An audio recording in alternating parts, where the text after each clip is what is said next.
In Ireland, if someone is found guilty of committing homicide, then the punishment is a mandatory life sentence. But what happens when the culprit isn't even old enough to go to court without their parents at their side? The death of Anna Kriegel was a first for Ireland's criminal justice system. This was the case of a young girl who had her life taken by two boys in one of the most awful ways. Now known as the youngest killers in Ireland's history, will the culprits ever be able to lead normal lives? More importantly, do they deserve to? Let's dive in. Anastasia Kriegel was born in Novokuznetsk, Russia on February 18th, 2004. She had a really tough start in life. She was abandoned at an orphanage not long after she was born, and it would take 2 years for her to find her forever family. She was adopted by Geraldine and Patrick Kriegel, a couple from the county of Fingal in Ireland. They'd been unable to have children of their own, so decided to adopt, and they were in love with Anna from the second they met her. When they took her to her new life in Ireland, they tried to make sure they raised her with the knowledge of her Russian heritage by keeping her birth name. Although Anna was a happy kid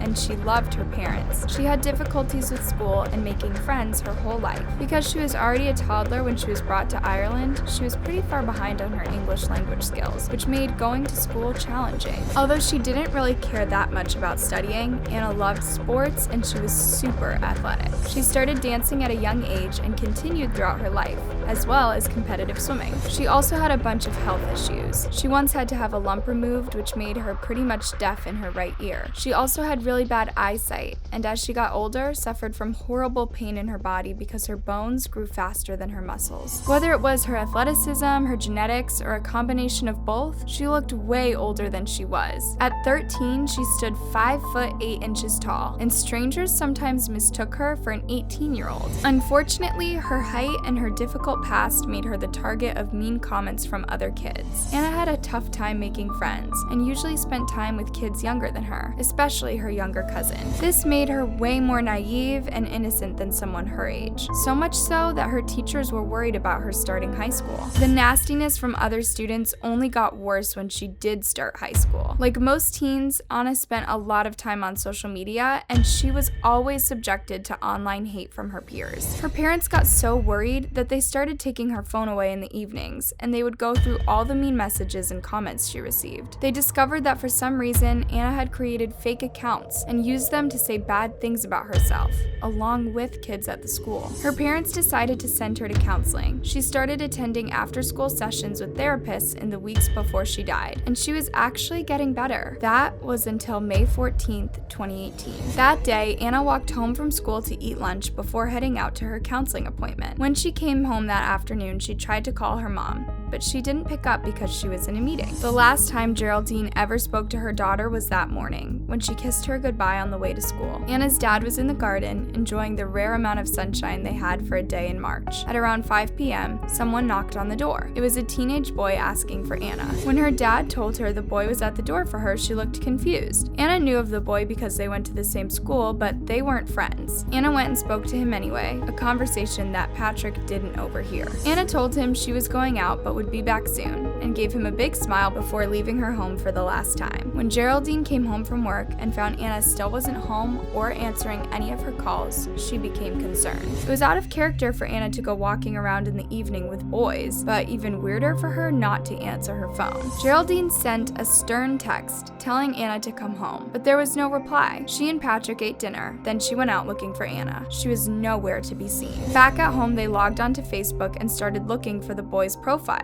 They recognized him, but didn't know who he was or how to contact his parents. They spoke to one of their close friends, a retired detective, who told them to report Anna missing to the Gardaí, which is the name of the police in Ireland. The first thing the Gardaí did was to go to the home of the boy and ask him where he'd gone with Anna. He said they'd went to the park together, then he left her there and went home to finish his homework. The park was searched, but nothing came up. By the next day, the whole community was aware of Anna's disappearance, and many friends and neighbors took time out of their morning to help look for her. Anna was known for taking long walks by herself, so they looked all over the area and in more natural areas of the neighborhood in case she was injured or lost. The Jardí went back to speak to the boy again, and this time he had a different story to tell. He told them that he went to Anna's house that day to bring her to one of his friends, who he said Anna had a crush on. The other boy, known as Boy A, knew this, but didn't feel the same, and wanted to tell Anna in person. According to the other boy, now named Boy B, Anna left with Boy A and went home. They took Boy B back to the park and told him to walk through the route they'd taken at the park before he left, and they marked the trail as well. That same day, an appeal was issued for any information on Anna's whereabouts. A few tips came in, more than one reporting they'd seen a girl wearing a distinctive sweatshirt that Anna wore when she vanished. Unfortunately, none of the leads went anywhere. They decided to take a look into Boy A. They took both boys back to the park and asked them to show them where they walked. The Jardí noticed a couple of red flags.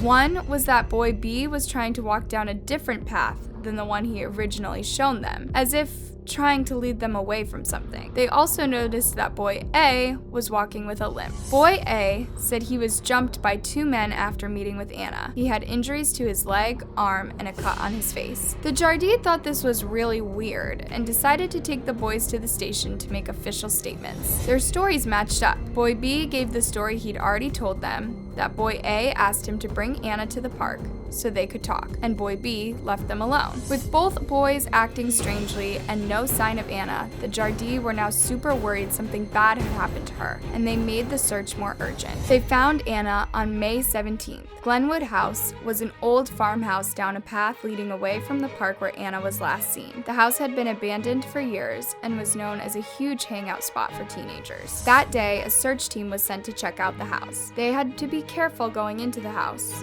It was in such bad condition, the roof could literally fall on them at any second. The officer that found Anna later said he could definitely smell dried blood before he saw what he thought was a mannequin on the floor. It was Anna. When they found her, she was only wearing her black socks, and there were injuries all over her. Nearby, they found her clothes, her destroyed iPhone, a concrete block, and a wooden plank, both of which had her hair and blood on them. There was also tape wrapped around her neck. It was determined she died due to a head and neck injuries. It was also found that she'd been violated. The Jardí blocked off access to the house as they investigated, looking for any evidence to identify the killer. They could see that Anna put up a fight. Her false nails were scattered everywhere, and some of the bruising on her arms and legs were defensive. They found human DNA on Anna's clothing, and they already had suspects in mind, the two boys. The Jardí took all the electronics belonging to the boys and searched their homes. The evidence they uncovered did not work well in the boys' favor. On the phone of Boy A, they discovered a lot of disturbing images and some strange results in his search history. He'd researched gruesome ways to kill people and abandoned places in their town. But that wasn't all. In Boy A's house, they also found a journal that gave them an insight into the mind of these potential criminals. The title of the journal was The Satanic Pledge, and it was written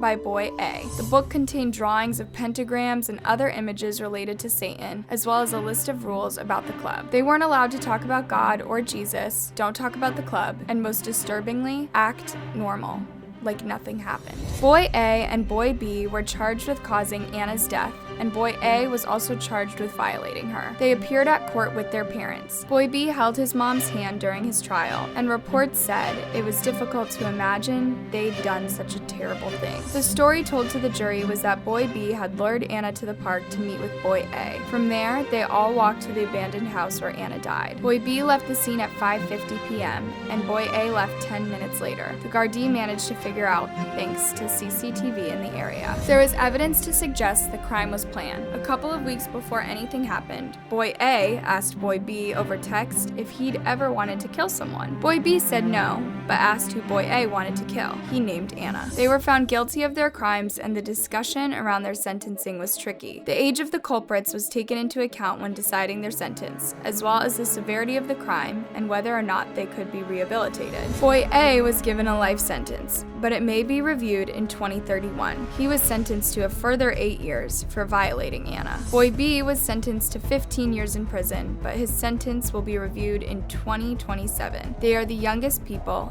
ever to be found guilty of homicide in Ireland. After their daughter's killers were sentenced, her parents gave a comment to the media outside the courthouse and said they don't believe the sentence was enough. That brings us to the end of today's video. What do you guys think of this case? Do you think the boys should get a harsher sentence? Let me know down in the comment section.